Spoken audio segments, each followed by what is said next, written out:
In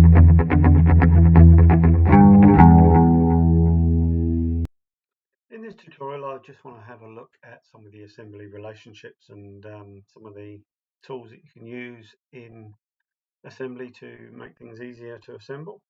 So I have a frame member here, beveled at 45 degrees, and a shorter one shown here. So if I drag it straight from here, it's going to come in this orientation. I want it to fit down here. So what I can do is if I use my central wheel on my mouse, I can sort of rotate it into the orientation that I want. And then when I drag it in, it's going to be in that orientation. And wherever I let go of my mouse is where it comes in. Now, one of the advantages of doing this is that quite often the default relationship type is flash fit, which basically means it's going to jump to a mate or a line based on the closest relationship to what is there. So I can go straight from here and pick a face on here. So I'm going to mate this one to this one here. If it had come in the other way around, it could have done an alignment or whatever, but bringing it in the right orientation allows me to quickly jump to where I want to be. And then likewise, if I click on the outside face here and here, the closest orientation to that is a plane or a line. So we've got two separate types of relationship coming through using that flash fit. So obviously it jumps across to there when it's decided how it's going to work with that. Alternatively, if it comes in wrong, you can always click on the relationship and then do a flip.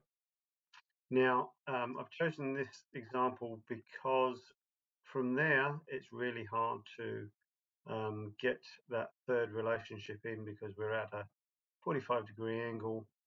We've defined the two faces that are obvious.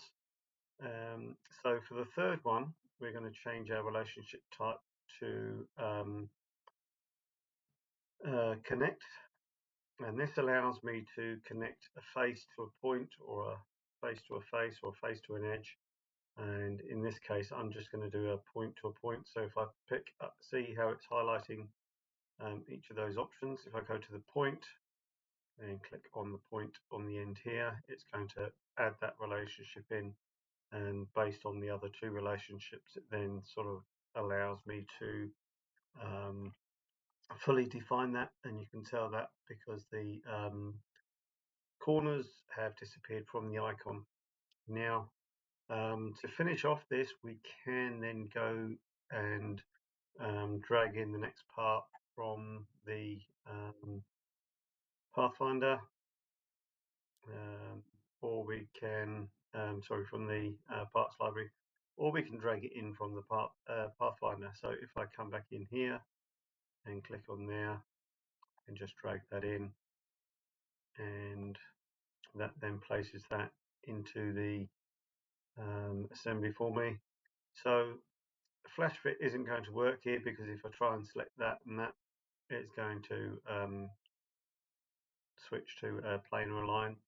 So in this instance, I can then sort of switch to a mate, which then is defined. One of the other things about solid edge assembly is that you'll notice that nothing else is highlighted, so we can only pick faces on the part. There is an option in here to allow you to specify placing or selecting the target, the placement part and the target part beforehand, and that again limits what faces are being selected. But in this case, I don't need to because I don't have any parts in here. And again, you'll see that it's dropped that around. So this time round, we'll force it into a plane or a line, and we'll go with that one and this one. And again, for the final relationship, I could do a connect, or just to show you a different type of relationship, if we go into the relationship types, we can go to a center plane. And for this instance, I want to use double, so I want to select two faces, and it's going to generate the central plane between those two faces that I've selected. And if I wanted to, I could do a double plane, or I can change that to a single plane and use the coordinate system, and you'll see that then snaps into place. So for the last one, I'm going to do something again different. So if I pick up on the part that I want to copy, I can hit the copy command, and then if I just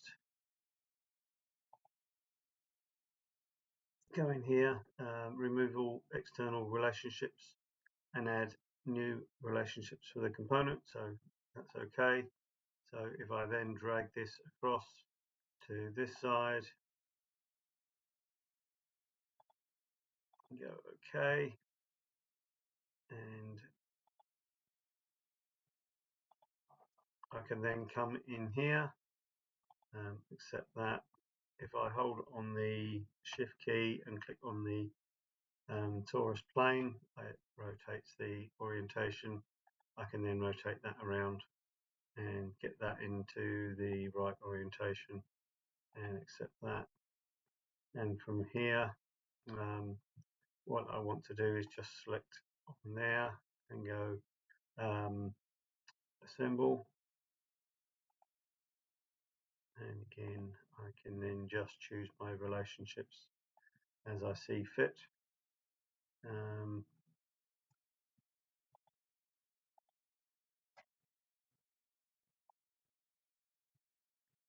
again I'll use the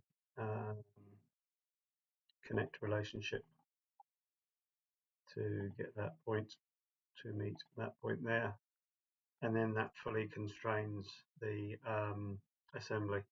So yeah, there's a few different options in here, and hopefully that will give you some insight into some of the extra relationship types that are available in Solid Edge.